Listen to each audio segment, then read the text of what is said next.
നമ്മൾ മിക്സഡ് എക്കോണമിയാണല്ലോ അംഗീകരിച്ചത്. അപ്പം അതിൽ സ്വകാര്യ മുതലാളിമാരുണ്ട്, പൊതുമേഖലയുണ്ട്, അതുപോലെ ചെറുകിട മേഖലയ്ക്ക് വേണ്ടി സഹകരണത്തെയും നമ്മൾ വെച്ചു. കൃഷിക്കാർക്ക് പണം വായ്പ നൽകാൻ ക്രെഡിറ്റ് സൊസൈറ്റികൾ, കൃഷിക്കാരുടെ പൊതുവായിട്ടുള്ള ഉൽപ്പാദനങ്ങൾ, ഇതിങ്ങനെ നമ്മുടെ ആസൂത്രണത്തിൻ്റെ ഭാഗമായിരുന്നു, പഞ്ചവത്സര പദ്ധതിയുടെ ഭാഗമായിരുന്നു സഹകരണ പ്രസ്ഥാനം. അതുകൊണ്ട് വളരെയേറെ പ്രാധാന്യം മറ്റ് രാജ്യങ്ങളെയൊക്കെ അപേക്ഷിച്ച് ഇന്ത്യയിലുണ്ട്. എന്നാൽ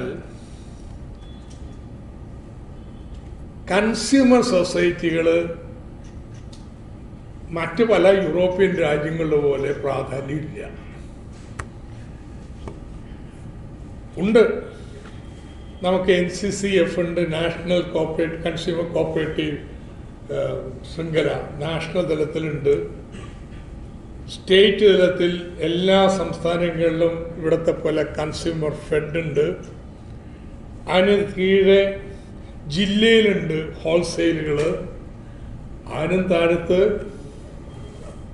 കൺസ്യൂമർ സ്റ്റോഴ്സ് ഉണ്ട്, സഹകരണ സംഘം.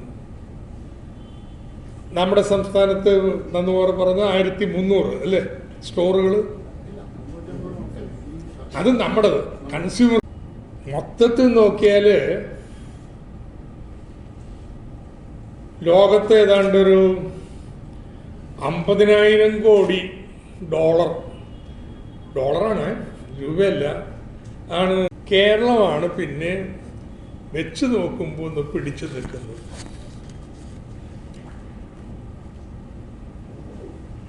ഈ കേരളത്തിൽ എന്തുകൊണ്ടാണ് ഇത്രയേറെ പ്രാധാന്യം വന്നത്? ഇതാണ് അടുത്ത ചോദ്യം. ഇതിന് കാരണം വില പിടിച്ചു നിർത്താൻ മാർക്കറ്റ് ഇന്റർവെൻഷന് ഏറ്റവും ഫലപ്രദം സർക്കാർ ഇടപെടണം എന്നുള്ളൊരു ബോധ്യം കേരളത്തിലുണ്ടായി. കേരളം എന്ന് വെച്ചാൽ ഇന്ത്യയുടെ ഒരു കോണി കിടക്കുന്നതല്ലേ, അതുകൊണ്ട് പുറത്തുനിന്ന് സാധനങ്ങളൊക്കെ വരണം. നമ്മൾ ഉപയോഗിക്കുന്നതിൻ്റെ 70% പുറത്തുനിന്നാണ് വരുന്നത്. 70% നമ്മളുണ്ടാക്കുന്നതിൻ്റെ 60% പുറത്തേക്കാണ് വിടുന്നത്. അങ്ങനെയുണ്ട്. പക്ഷെ 70-75% പുറത്തുനിന്ന് കൊണ്ടിരുന്നാണ് നമ്മൾ ഉപയോഗിക്കുന്നത്. ഇവിടെ അരി മുതലെല്ലാം. 2 ഭയങ്കര ഭക്ഷ്യക്കമ്മി സംസ്ഥാനമാണ്. ഈ ഒരു സാഹചര്യത്തിൽ മാർക്കറ്റ് ഇന്റർവെൻഷന് കേരളത്തിലെ ജനകീയ പ്രസ്ഥാനങ്ങൾ വളരെയേറെ പ്രാധാന്യം നൽകിയിരുന്നു. 2ാം ലോക മഹായുദ്ധത്ത് കാലത്ത് തുടങ്ങിയതാ സമരം. ആലപ്പുഴയിലെ ട്രേഡ് യൂണിയനുകൾ അവരുടെ മുഖ്യ സമരമുദ്രാവാക്യം റേഷനിങ് ആയിരുന്നു. മലബാറിലെ കർഷക പ്രസ്ഥാനം ഉയർത്തി. ആലപ്പുഴ അവസാനം റേഷനായിട്ടല്ല, യൂണിന് കൂപ്പൺ കൊടുക്കും.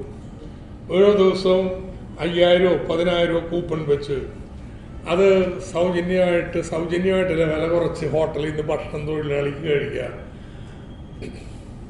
യൂണിയൻ മുഴുവൻ അംഗം കൊടുത്തില്ല കേട്ടോ. പാതി നാട്ടിലെ ആൾക്കാർക്ക് കൊടുത്തു, പാതിയെ തൊഴിലാളിക്ക് കൊടുത്തു. അതിൻ്റെ പ്രത്യേകത എല്ലാം അവിടെ തുടങ്ങിയതാണ് കേട്ടോ കേരളത്തെ റേഷനിങ്. പിന്നെ 60 സാർവത്രികമായി പ്രധാനപ്പെട്ട ഇടപെടലാണ്.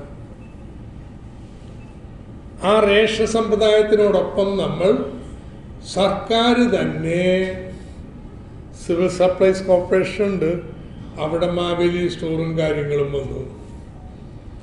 അതൊരു പ്രധാനപ്പെട്ട ഇടപെടലാണ്. അതോടൊപ്പം സഹകരണ മേഖലയും മാർക്കറ്റ് ഇൻവെൻഷന് വളരെ പ്രധാനപ്പെട്ട ഒന്നായിട്ട് കണ്ടു. വില പിടിച്ചു നിർത്താൻ സർക്കാരിന് ചെയ്യാൻ പറ്റുന്ന ഇത് മാത്രമാണ്. എന്താ വിലയെ നിശ്ചയിക്കുന്നത്? Demand and supply. ആൾക്കാർ ഒത്തിരി മേടിക്കാനുണ്ടെങ്കിൽ വില കൂടും. പക്ഷേ സംസ്ഥാനത്തിന് അത് നിയന്ത്രിക്കാൻ പറ്റുമോ? വർദ്ധിപ്പിക്കാൻ പറ്റുമോ? പറ്റൂല. കേന്ദ്ര സർക്കാരിനെ പറ്റുള്ളൂ. അവർ കൂടുതൽ പണം അച്ചടിച്ച് നാട്ടിൽ കൊടുക്കുകയാണെങ്കിൽ ഡിമാൻഡ് കൂടും. പാവപ്പെട്ടവർക്കൊക്കെ കൂടുതൽ പണം വിതരണം ചെയ്യാൻ തയ്യാറായാൽ, ബഡ്ജറ്റ് വർദ്ധിപ്പിച്ച് ചെയ്യാൽ ഡിമാൻഡ് കൂടും. അത് കേന്ദ്രത്തിനെ ചെയ്യാൻ പറ്റും, നമുക്ക് നോട്ടച്ചടിക്കാനൊന്നും പറ്റില്ല. പണം ഉണ്ടാക്കാൻ പറ്റില്ല, വായ്പ എടുക്കാൻ പറ്റുള്ളൂ പരമാവധി. സപ്ലൈ, എത്ര ഭക്ഷ്യം ഉൽപ്പാദിപ്പിക്കുന്നു ഇതൊക്കെ നമുക്ക് ചെറിയ രീതിയിൽ ഇടപെടാൻ പറ്റുമെങ്കിലും ഇറക്കുമതി ചെയ്യണോ അത് കേന്ദ്ര സർക്കാരിനെ തീരുമാനിക്കാൻ പറ്റും. സംഭരണ രീതിയിൽ വേണം ആ കേന്ദ്ര സർക്കാർ തീരുമാനിക്കണേ. അപ്പം ഡിമാൻഡും സപ്ലൈയും വിലയെ നിയന്ത്രിക്കുന്ന കാര്യം മുഴുവൻ കേന്ദ്ര സർക്കാരിനാണ്. സംസ്ഥാന സർക്കാരിന് ഇടപെടാൻ പറ്റുന്നത് മാർക്കറ്റ് ഇൻ്റർവെൻഷനിലൂടെ മാത്രമാണ്. നമ്മുടെ നാട്ടിലെ പുരോഗമന പ്രസ്ഥാനങ്ങൾ ഇതിന് വലിയ പ്രാധാന്യം നൽകിയതുകൊണ്ട് മറ്റ് സംസ്ഥാനങ്ങളിൽ നിന്ന് വ്യത്യസ്തമായിട്ട് വിപുലമായ കൺസ്യൂമർ സംവിധാനം കേരളത്തിൽ വന്നു. ഇനിയിപ്പോൾ ഞാൻ പറയാൻ പോണത്, ഈ വളർച്ച നിലനിർത്തുന്നുണ്ടോ നമ്മൾ? സഹകരണ മേഖലയിലെ ജീവനക്കാരും സഹകാരികളെല്ലാം ഗൗരവമായിട്ട് നോക്കേണ്ടുന്ന കാര്യമാണ്. നമുക്ക് പഴയ കാലത്തിൻ്റെ കേമത്വം പറഞ്ഞു നിൽക്കാൻ പറ്റൂല കേട്ടോ. നമുക്ക് വേണമെങ്കിൽ ഒരു 5 ഘട്ടമായിട്ട് തിരിക്കാം നമ്മുടെ കൺസ്യൂമർ സൊസൈറ്റിയുടെ വളർച്ചയെ. ആദ്യത്തേത് 1965-നും 78-നും ഇടയ്ക്ക്, ഞാൻ പാർട്ടി മുന്നണി ഭരണം വച്ചല്ലാതിരിക്കണത്. ഈ ഒരു കാലയളവിലാണ് ഇതിൻ്റെ അടിസ്ഥാനം ഉണ്ടായത്. നമ്മുടെ കൺസ്യൂമർ ഫണ്ടിൻ്റെ രൂപീകരണം, താഴത്തേക്കുള്ള സ്ഥാപന സംഘങ്ങളുടെ രൂപീകരണം, ജില്ലാ ഹോൾസെയില്, അതിൻ്റെ സിസ്റ്റമൊക്കെ ഉണ്ടായത് ഒരു 78-ന് മുമ്പുള്ളൊരു ദശകത്തിലാണ്. ആ 5 വർഷക്കാലത്തെ ശരാശരി എടുത്തപ്പോൾ ഏതാണ്ട് 15 കോടി രൂപയാണ് ടേൺ ഓവർ, കൺസ്യൂമർ ഫെഡിൻ്റെ ടേൺ ഓവർ. മറ്റേ താഴത്തുള്ള സ്റ്റോറിൻ്റെ ഇല്ല, കൺസ്യൂമർ ഫെഡിൻ്റെ. പിന്നെ വളർച്ചയുടെ കുതിപ്പിൻ്റെ കാലം എന്ന് പറയുന്നത് 91 വരെയുള്ള കാലമാണ്. 79 മുതൽ 78 മുതൽ 91 വരെ 15 കോടിയിൽ നിന്ന് 100 കോടിയായിട്ട് ടേൺ ഓവർ കൂടി. 79 മുതൽ 91 വരെ അത് 800 കോടിയായി, ഏറ്റവും വലിയ വളർച്ചാക്കാലത്താണ്. 91 മുതൽ 2005 വരെ ചെറിയ വളർച്ചയുള്ളൂ. ഞാൻ പറഞ്ഞില്ലേ, മറ്റേ സൂപ്പർ മാർക്കറ്റുകളൊക്കെ 975 ആയുള്ളൂ. 2005 മുതൽ 2010 വരെ 1520. ഇപ്പോൾ 2650. ലിക്കർ മാറ്റിയാലോ ഇപ്പൊ 2650 കോടി എന്ന് പറയുന്നത് 1080 കോടിയാവും. 2005-2016 1015 കോടിയാണ്. ഈ സമീപകാലത്തുണ്ടായിട്ടുള്ള റിയൽ വളർച്ച, വിലക്കയറ്റം മാറ്റി നിർത്തിയുള്ള വളർച്ച നമ്മുടെ കൺസ്യൂമർ ഫെഡിൽ ലിക്കർ ഷോപ്പ് വന്നതിൻ്റെ ഫലമായിട്ടുണ്ടായിട്ടുള്ളത്. That's the point. നമ്മൾ ഗൗരവമായിട്ട് നിങ്ങളുടെ സംഘടന ആലോചിക്കേണ്ടുന്ന ഒരു പ്രധാനപ്പെട്ട പ്രശ്നം ഇതാണ്. ഇത് ഇങ്ങനത്തെ ഒരു മുരടിപ്പുണ്ട് വളർച്ചയിൽ. കഴിഞ്ഞ 10 വർഷക്കാലം അതിനുള്ള വലിയ പരിശ്രമം നടത്താഞ്ഞിട്ടല്ല, അതില്ലായിരുന്നെങ്കിൽ ഇവിടെ നിൽക്കൂല, താഴത്തേക്ക് പോകാൻ.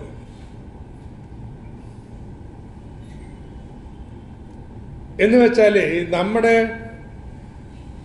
പ്രവർത്തനത്തിൻ്റെ വരുത്തേണ്ട മാറ്റങ്ങളെക്കുറിച്ച് ആലോചിക്കണം.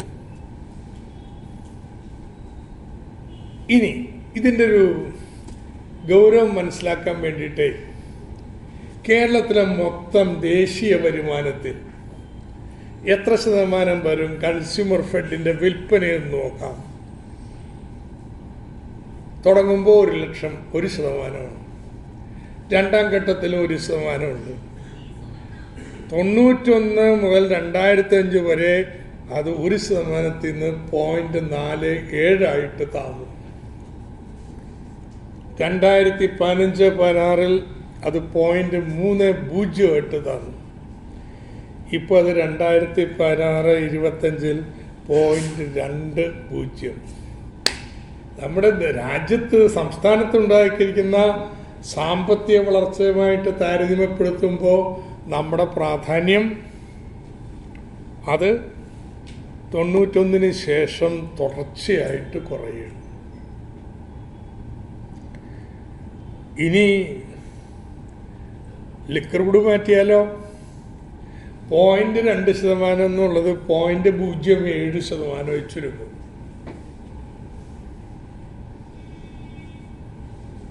ഇവിടുത്തെ മനുഷ്യൻ്റെ ഉപഭോഗം വെച്ച് നോക്കുക, എസെൻഷ്യൽ കമോഡിറ്റീസ്, അരി, കുന്നും, പലവ്യഞ്ജനങ്ങൾ, കാര്യങ്ങൾ, ഈ പറഞ്ഞ നേരത്തെ വിൽപ്പന എല്ലാം വരുന്നതല്ലേ, കാറും എല്ലാം വരുന്നതല്ലേ. ഇല്ല, ഈ എസെൻഷ്യൽ കമോഡിറ്റീസ് മാത്രം എടുത്തിട്ടുണ്ടെങ്കിൽ നമുക്ക് 35-45% കൺസ്യൂമർ ഫെഡ് വഴിയായിരുന്നു തുടങ്ങിയപ്പോൾ. ഇപ്പം അത് 4-7% ചുരുങ്ങിയിട്ട്. പക്ഷെ ഇതിൻ്റെ അർത്ഥം നമ്മുടെ മാർക്കറ്റ് ഇൻ്റർവെൻഷൻ്റെ പ്രാധാന്യം കുറഞ്ഞു എന്നല്ല. എത്ര വിൽക്കുന്നു എന്നതിനെ ആശ്രയിച്ച് മാത്രമല്ല, വിലയെ നമ്മൾ എത്രമാത്രം നിയന്ത്രിക്കുന്നു എന്ന് വിലയിരുത്തേണ്ടത്. മറിച്ച് ഏത് തരം കമോഡിറ്റി, ഇപ്പം എസെൻഷ്യൽ കമോഡിറ്റീസ് നമ്മൾ കൂടുതൽ വിൽക്കുന്നത്. 2, അത് എത്ര വില കുറച്ച് കൊടുക്കുന്നു. 3, ഏത് സമയത്താണ് ഈ വില കുറച്ച് കൊടുക്കുന്നത്. 4, നമ്മുടെ ശൃംഖല വ്യാപിക്കുന്നുണ്ടോ, ജനങ്ങൾക്ക് ആക്സസിബിൾ ആണോ. ഇതെല്ലാം വെച്ച് നോക്കുമ്പോഴേ നമ്മുടെ ഈ മാർക്കറ്റ് ഇൻ്റർവെൻഷൻ എബിലിറ്റി അത് രണ്ടാമത്തെ ഘട്ടത്തിൽ 91 സൂചിയെങ്കിൽ ഇപ്പോഴും 80 ഉണ്ട് കേട്ടോ. അപ്പം ഈ പ്രാധാന്യമൊക്കെ ഇതിൽ കുറഞ്ഞെങ്കിലും നമ്മുടെ നാട്ടിലെ വില പിടിച്ചു നിർത്തുന്നതിൽ കൺസ്യൂമർ ഫെഡും സിവിൽ സപ്ലൈസും മറ്റ് സ്ഥാപനങ്ങളുമെല്ലാം ഒരു നിർണായക പങ്ക് വഹിക്കുന്നുണ്ട് എന്ന് വളരെ വ്യക്തമാണ്. ഈ ഒരു പശ്ചാത്തലത്തിലാണ് നമ്മൾ ഗൗരവമായിട്ട് ആലോചിക്കേണ്ടത്, നമ്മളെങ്ങനെയാണ് ഇന്നത്തെ ഈ അവസ്ഥയെ മറികടന്ന് പോവേണ്ടത്. ഞാൻ വീണ്ടും പറയുന്നു, കഴിഞ്ഞ 10 വർഷക്കാലത്ത് വലിയ രീതിയിലുള്ള ഇടപെടലുള്ളത് കൊണ്ടാണ് ഇങ്ങനെ പിടിച്ചു നിന്നിട്ടുള്ളത്. അതില്ലായിരുന്നെങ്കിൽ നമ്മുടെ കഥ അധോഗതിയായി പോയത്. അതിനെക്കുറിച്ചാണ് സമ്മേളനം ചർച്ച ചെയ്യേണ്ടത്. എന്നിട്ട് എന്ത്, ഇതിലെ ജീവനക്കാരെന്നുള്ള രീതിയിൽ ഇതിനൊരു പരിപാടി മുന്നോട്ട് വെക്കാൻ പറ്റണം. ഇന്ന് നമ്മുടെ ദേശീയ വരുമാനം, സംസ്ഥാന വരുമാനത്തിൻ്റെ 0.7 നമ്മളൊരു 10% അല്ലെ 5% ഉയർത്തുന്നതിന് എന്താണ് പരിപാടി? ഞങ്ങൾ വെക്കുന്ന പരിപാടി ഇതാണ് എന്ന് ഭരണാധികാരികളോട് പറയാൻ കഴിയണം. കൺസ്യൂമർ ഫെഡ് മറ്റ് സംഘടന പോലെയല്ല. മറ്റ് ഇപ്പോൾ മിൽമ മെമ്പർമാർ ഭയങ്കര ആക്റ്റീവാണ് ഈ കാര്യത്തിൽ, മിൽമയുടെ പ്രവർത്തനത്തിൽ. അല്ലെങ്കിൽ ഏത് സൊസൈറ്റി എടുത്താലും അതിൻ്റെ അപ്പെക്സിൻ്റെ പ്രവർത്തനത്തിൽ അംഗങ്ങളും വളരെ സജീവമാണ്. എന്നാൽ കൺസ്യൂമർ ഫെഡിന് പറയാൻ പറ്റില്ല. അതിൻ്റെ ഘടനയും പ്രവർത്തന രീതിയും നമ്മുടെ താഴത്തുള്ള സൊസൈറ്റികൾക്ക് നൽകുന്ന സേവനം അപ്പെക്സ് സൊസൈറ്റി ആണെങ്കിലും വളരെ പരിമിതമാണ്. ഈ ഒരു പശ്ചാത്തലത്തിൽ ജീവനക്കാരുടെ സംഘടന ഞങ്ങളുടെ സേവനാനുകൂല്യങ്ങൾ മാത്രം പറഞ്ഞു നിന്നല്ല, കളവുണ്ടെങ്കിൽ നമുക്ക് വരക്കാൻ പറ്റും കേട്ടോ. ഇതിന് കൃത്യമായൊരു കാര്യപരിപാടി മുന്നോട്ട് വെക്കാൻ പറ്റണമെന്ന് എനിക്ക് പെട്ടെന്ന് തോന്നിയപ്പോൾ ഒന്ന് കാര്യം എന്നറിയാം. ഒന്ന്, നമ്മുടെ കൺസ്യൂമർ ഫെഡിനെ ഇങ്ങനെ സ്റ്റാൻഡ് അലോണായിട്ടല്ല, കേരളത്തിലെ എല്ലാ സഹകരണ പ്രസ്ഥാനങ്ങളുടെയും മാർക്കറ്റ് ഇൻ്റഗ്രേഷൻ നടക്കുന്ന ഒരു വേദിയാണ്. മിൽമയുടെ പ്ലാന്റിൻ്റെ അവരുടെ മാർക്കറ്റിംഗ് സമ്പ്രദായമുണ്ട്, അത് തുടരും. കയർഫെഡ് അതിൻ്റെ വിൽപ്പനയും രീതികളും തുടരും, അതിനൊന്നും തടസ്സമില്ല. പക്ഷെ അവയുടെയൊക്കെ ഉൽപ്പന്നങ്ങൾ സമാഹരിക്കുകയും ബ്രാൻഡ് ചെയ്ത് വിൽക്കുകയും ചെയ്യുന്ന ഒരു കോപ്പറേറ്റീവ് ഇൻ്റഗ്രേഷൻ്റെ മേഖല കൂടിയാവണം. എല്ലാവർക്കും വിൽപ്പന ആവശ്യമാണ്. നമ്മൾ ഇതുവരെ അങ്ങനെ ആലോചിച്ചിട്ടില്ല യഥാർത്ഥത്തിൽ. എങ്ങനെയാണ് മറ്റുൽപ്പന്നങ്ങളെല്ലാം കേരളത്തിലെ സഹകരണപ്രസ്ഥാനങ്ങളുടെ പ്രത്യേകിച്ച് ഒരു ഔട്ട്ലെറ്റായിട്ട് നമ്മുടെ കൺസ്യൂമർ ഫെഡ് മേഖലകളെ മാറ്റാം. കുടുംബശ്രീയുടെ ഇത് അത്ര എളുപ്പമല്ല. ഒന്ന്, നമ്മൾ ക്വാളിറ്റിക്ക് വേണ്ടി ചില നിയന്ത്രണങ്ങൾ വെക്കേണ്ടി വരും. അവർ തരുന്ന കൊണ്ടൊന്നും വെക്കലല്ല, അവിടെ നമ്മുടെ പേര് പോവും. അത് ഇന്ന മാനദണ്ഡ പ്രകാരം ഉണ്ടാക്കുന്നത് നമ്മുടെ ഇതിൽ വെക്കും. അങ്ങനെ കൊണ്ടുവരുമ്പോൾ രണ്ടാമത്തെ കാര്യം, നമ്മുടെ ബ്രാൻഡിങ് ഉണ്ടാവും. കൺസ്യൂമർ ഫെഡിൻ്റെ ബ്രാൻഡിങ് വേണ്ടി വരും, ഒരു പൊതു ബ്രാൻഡിങ്. ആ പൊതു ബ്രാൻഡ് ഉണ്ടെങ്കിൽ നമ്മൾ അഷ്യൂർ ചെയ്യണു ക്വാളിറ്റി നന്നായിരിക്കും, വില മിതമായിരിക്കും. ഇനി അതിനൊരു പ്രശ്നം വന്നാൽ നിങ്ങൾ വന്നാൽ നിങ്ങൾക്ക് അതിനുള്ള സപ്പോർട്ട് തരും. ഇങ്ങനെ ചിലതൊക്കെ ബ്രാൻഡ് ചെയ്ത് തുടങ്ങിയിട്ടുണ്ട് കൺസ്യൂമർ ഫെഡിലും. ഇല്ല, ചായപ്പൊടി, മസാലപ്പൊടി, ഇങ്ങനെയുള്ളതെല്ലാം നമ്മുടെ മാരാരിക്കുളത്തെ കമ്പനിയുടെ, കുടുംബശ്രീ കമ്പനിയുടെ മസാലപ്പൊടിയെല്ലാം ഇവിടെ മേടിക്കാം, അരിപ്പൊടിയൊക്കെ. സോ നമ്മൾ ബ്രാൻഡ് ചെയ്ത് തുടങ്ങിയിട്ട് നമ്മുടെ ഇതിങ്ങനെ നെയിമല്ലെന്ന്, ഇത് വിപുലമാണ്.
രക്തസാക്ഷികൾ സിന്ദാബാദ്, രക്തപതാക സിന്ദാബാദ്, ഇൻകുലാബ് സിന്ദാബാദ്, തൊഴിലാളി ഐക്യം സിന്ദാബാദ്, CITU സിന്ദാബാദ്, ഇല്ല ഇല്ല മരിച്ചിട്ടില്ല, രക്തസാക്ഷി മരിച്ചിട്ടില്ല, ജീവിക്കുന്നു ജീവിക്കുന്നു ഞങ്ങളിലൂടെ ജീവിക്കുന്നു, കാലം സാക്ഷി ചരിത്രം സാക്ഷി, രക്തസാക്ഷി കുടീരം സാക്ഷി.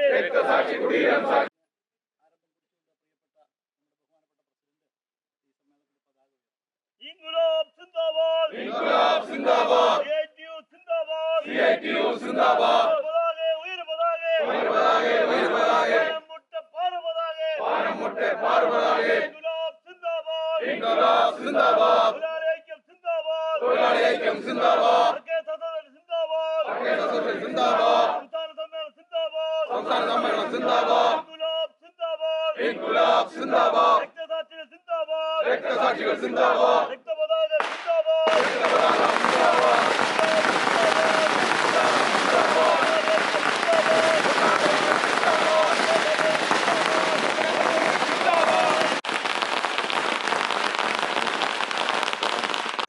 പ്രത്യയശാസ്ത്രം കൂടുതൽ ഉയർത്തിപ്പിടിച്ചുകൊണ്ട് എന്ത് ത്യാഗത്തിനും തയ്യാറായിക്കൊണ്ട് മുന്നോട്ട് വരുന്ന ജനതയോടൊപ്പം നമ്മളുമുണ്ട് എന്ന് പ്രഖ്യാപനമാണ് ഇവിടെ നമ്മൾ നടത്താൻ പോകുന്നത്. അതിൻ്റെ ഏറ്റവും വലിയ രൂപത്തിലേക്കുള്ള പ്രവർത്തനം സംഘടിപ്പിക്കാൻ നമുക്ക് കഴിയണം. അതിന് നേതൃത്വമായി പങ്കുവഹിക്കുന്ന രൂപത്തിലേക്കുള്ള CITUവിൻ്റെ അണിചേരാൻ നമുക്ക് കഴിയണം. കൂടുതൽ ആൾക്കാരെ അണിചേർക്കണം. യോജിച്ച പോരാട്ടത്തിനുള്ള സാഹചര്യം ഉയർന്നു വരികയാണ്. അതൊക്കെ ഉപയോഗപ്പെടുത്തിക്കൊണ്ടുള്ള ഈ മുന്നോട്ടുള്ള പോക്കിൽ നമുക്കും പങ്കുചേരാം എന്ന് മാത്രം സൂചിപ്പിച്ചുകൊണ്ട് ഈ രക്തപതാക ഉയർത്തിയത് പ്രഖ്യാപിക്കുന്നു.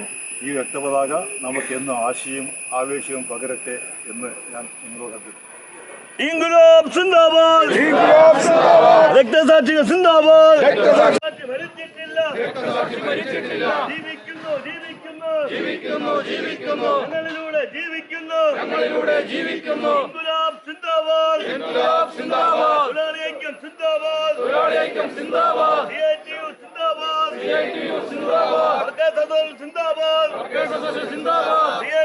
സിന്ദാബാദ്, CITU സിന്ദാബാദ്, സംസ്ഥാന സമ്മേളനം സിന്ദാബാദ്, ഇൻകുലാബ് സിന്ദാബാദ്.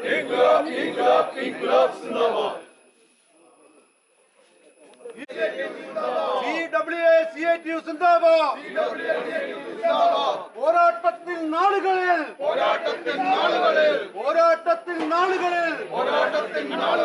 ഞങ്ങൾക്കായി മരിച്ചവരെ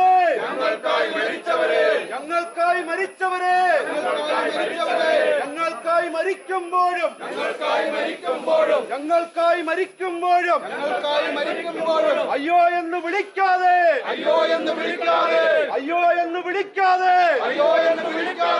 അമ്മേ എന്ന് വിളിക്കാതെ ദാഹജലത്തിന് കേഴാതെ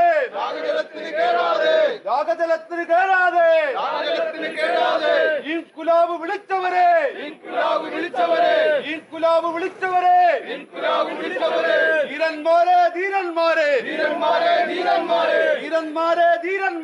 ധീരന്മാരെ ധീരരക്തസാക്ഷികളെ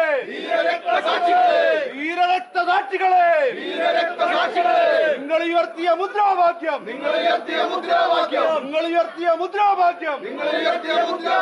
ഞങ്ങൾ ഈ മണ്ണിൽ ശാശ്വതമാക്കും.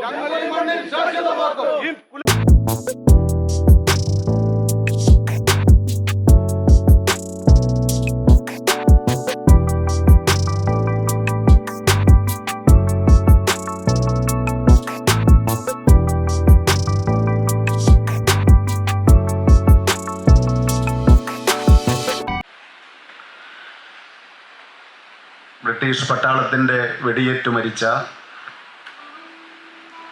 അബുവിൻ്റെയും ചാത്തുക്കുട്ടിയുടെയും നാടാണ് തലശ്ശേരിയും കണ്ണൂരും. വൈദേശിക ആധിപത്യത്തോട് ഉജ്ജ്വലമായ സമര പോരാട്ടങ്ങളുടെ മുഹൂർത്തം കുറിച്ച പഴശ്ശിരാജാവിൻ്റെ പാദസ്പർശമേറ്റ നാട്, അതിൻ്റെ പേരാണ് ഈ കണ്ണൂർ. ദിവാൻ നാട് കടത്തിയപ്പോൾ കണ്ണൂരിൽ അഭയം തേടിയ സ്വദേശാഭിമാനി രാമകൃഷ്ണ പിള്ളയ്ക്ക് സുരക്ഷ ഒരുക്കിയ ഒരു നാടിൻ്റെ പേരാണ് കണ്ണൂരെന്ന് നിങ്ങൾക്കെല്ലാവർക്കും അറിയാം.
ഇന്ന് നമ്മൾ സമ്മേളിക്കുന്ന ദിവസം യാദൃശ്ചികമാണെങ്കിലും ഇന്ത്യയിൽ രൂപപ്പെട്ട ഒരു പ്രക്ഷോഭത്തിന്റെ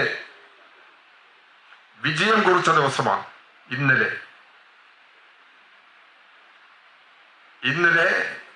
വിദ്യാഭ്യാസ മേഖലയുടെ സംരക്ഷണം, പരീക്ഷാ ക്രമക്കേടുകൾ തുടർച്ചയായി നടപ്പിലാക്കി വരുന്ന അഴിമതിയുടെ ഭാഗമായി വരുന്ന നടപടികൾ, ഈ നീറ്റ് ഉൾപ്പെടെയുള്ള പരീക്ഷകളുടെ തകരാറിന്റെ ഭാഗമായി 20 വിദ്യാർത്ഥികൾ ആത്മഹത്യ ചെയ്തു. ആ വിദ്യാർത്ഥികളുടെ കുടുംബത്തിന്റെ സംരക്ഷണം, വിദ്യാഭ്യാസ മേഖലയിൽ നടപ്പിലാക്കി വരുന്ന ഈ കൊള്ള അവസാനിപ്പിക്കണം എന്നാവശ്യപ്പെട്ട് ഇങ്ങനെ കലാലയങ്ങളിൽ നിന്ന് പുറത്തു വരുന്ന വിദ്യാർത്ഥികൾക്ക് തൊഴിൽ ഇല്ലാത്ത ഒരു സാഹചര്യത്തെ നേരിടുകയാണ്. അവിടെ തൊഴിലിന്റെ പ്രശ്നവും അവർ സജീവമായിട്ട് ഉന്നയിക്കുകയാണ്. ഈ പ്രശ്നങ്ങൾ ഉയർത്തിയാണ് CJP എന്ന പേരിൽ വിദ്യാർത്ഥികളുടെ മുൻകൈയിൽ ഒരു പുതിയ പ്രസ്ഥാനം രൂപപ്പെടുന്നത്. ഇന്നലെ ഡോക്ടർ തോമസ് ഐസക് നിങ്ങളുടെ സെമിനാറിൽ പങ്കെടുത്ത് സംസാരിച്ചിട്ടുണ്ട്. ആ സമരങ്ങളുടെ പ്രത്യേകതകളെ കുറിച്ച് പറഞ്ഞിട്ടുണ്ട്. പുതിയ ചെറുപ്പക്കാർ എങ്ങനെ മാറി ചിന്തിക്കുന്നു ഇത് പറഞ്ഞിട്ടുണ്ട്. ഈ ഡൽഹിയിലേക്ക് ലക്ഷക്കണക്കിന് വിദ്യാർത്ഥികളും യുവാക്കളും ഒഴുകിയെത്തിയല്ലോ.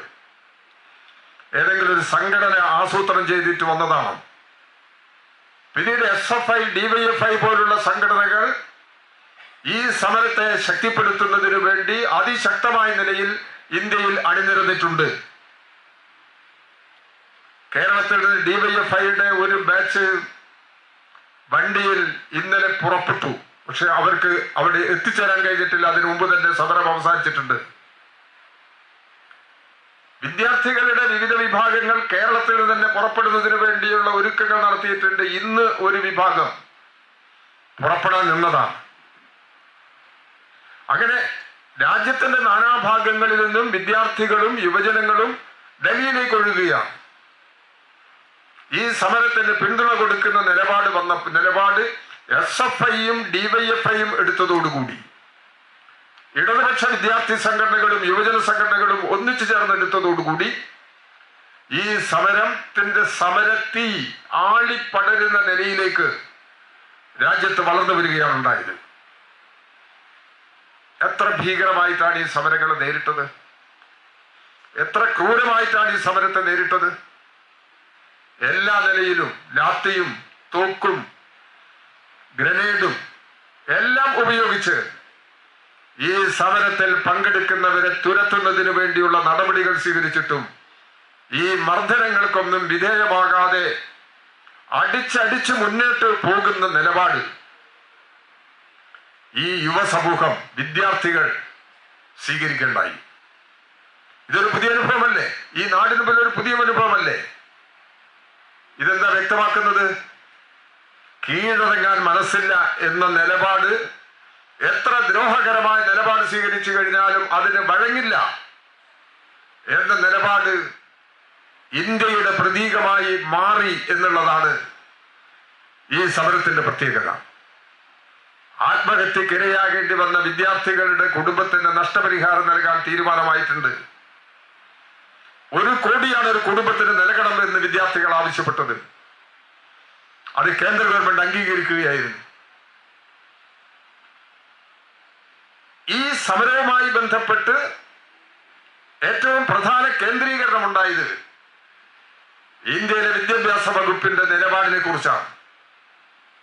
വിദ്യാഭ്യാസ മന്ത്രി എന്ന് പറയുന്നത് ഒരു പ്രതീകം മാത്രമാണ്. വിദ്യാഭ്യാസ മന്ത്രി ധർമ്മേന്ദ്ര പ്രധാൻ രാജിവെക്കണം,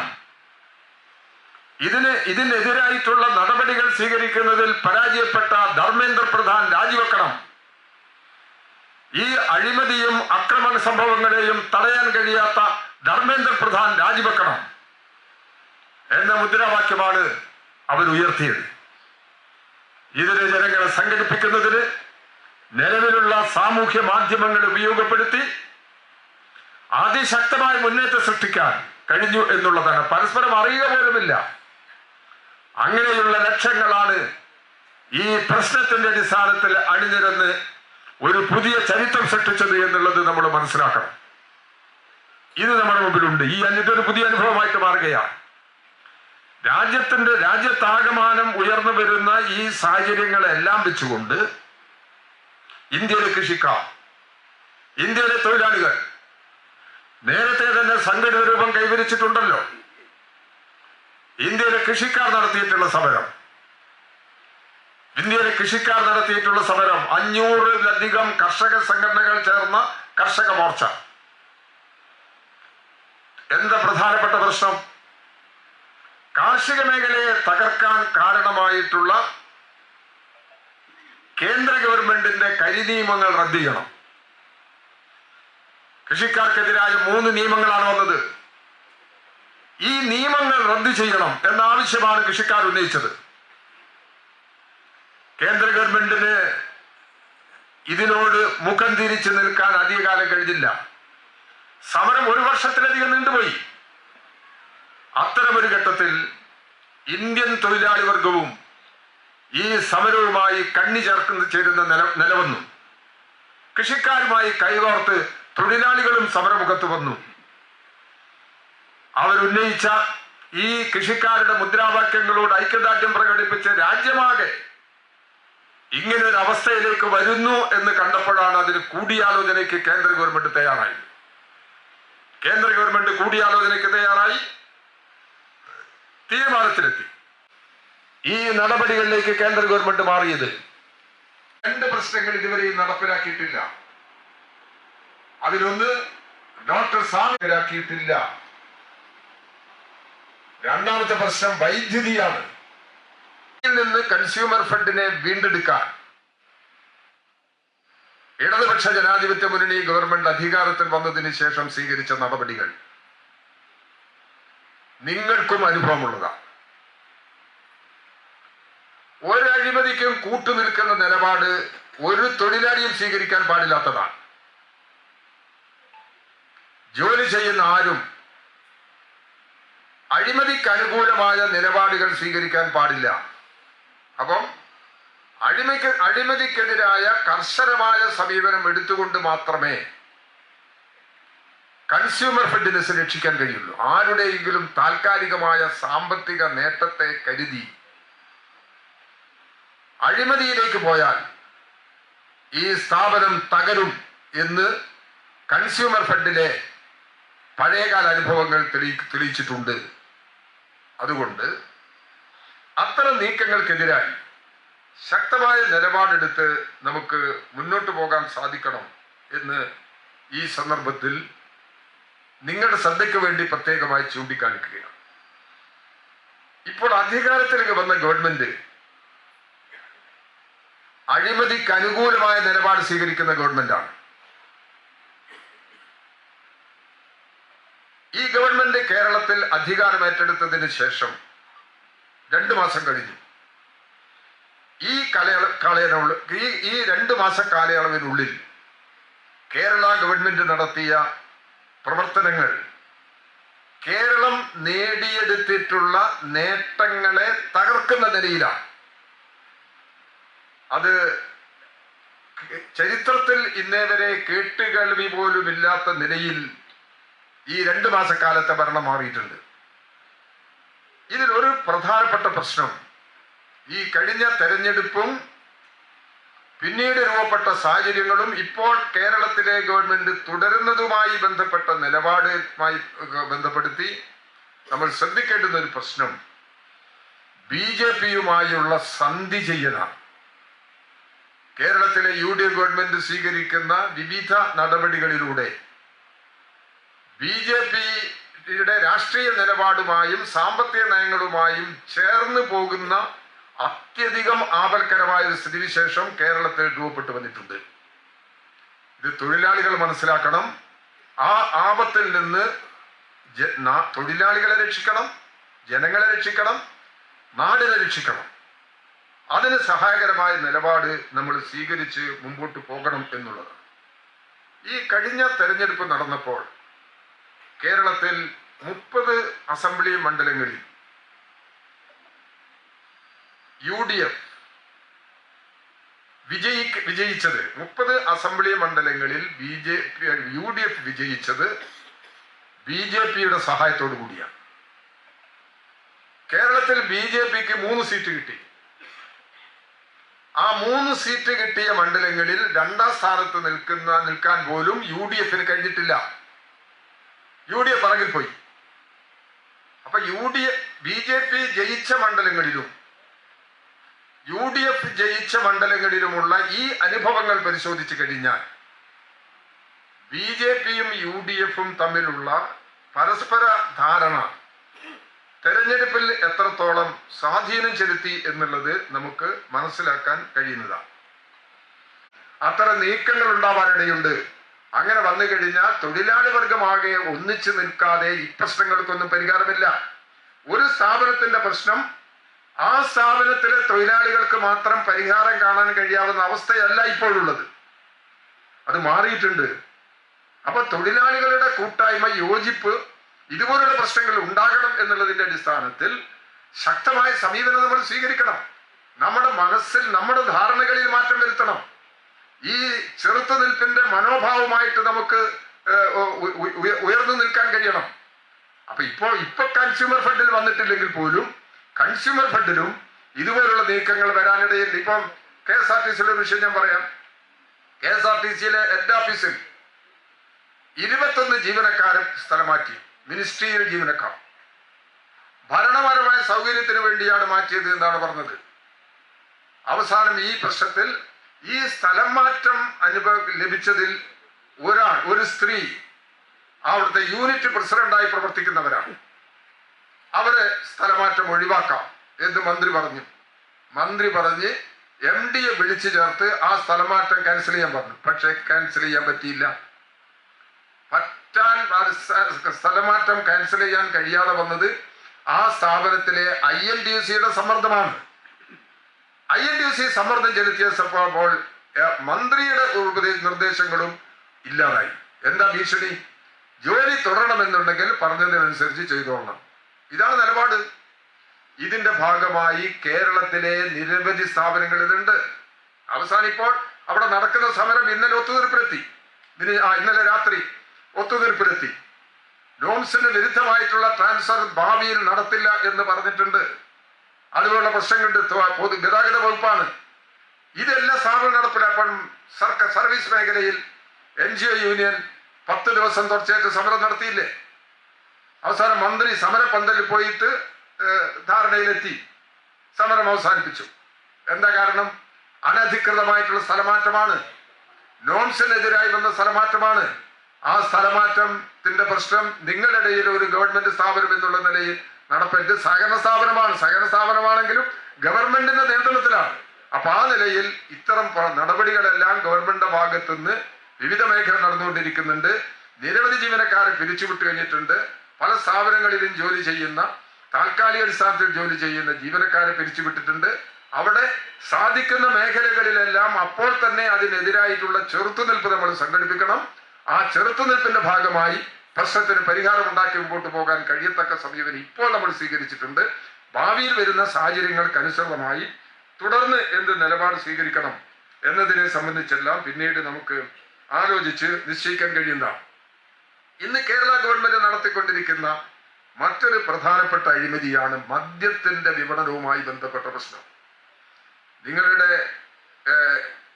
കൺസ്യൂമർ ഫണ്ടിന്റെ വരുമാനം വെച്ച് പരിശോധിക്കുമ്പോൾ അതിൽ ഗണ്യമായ ഭാഗം മദ്യം വിൽപ്പനയിലൂടെ വരുന്ന ഭാഗമാണ്.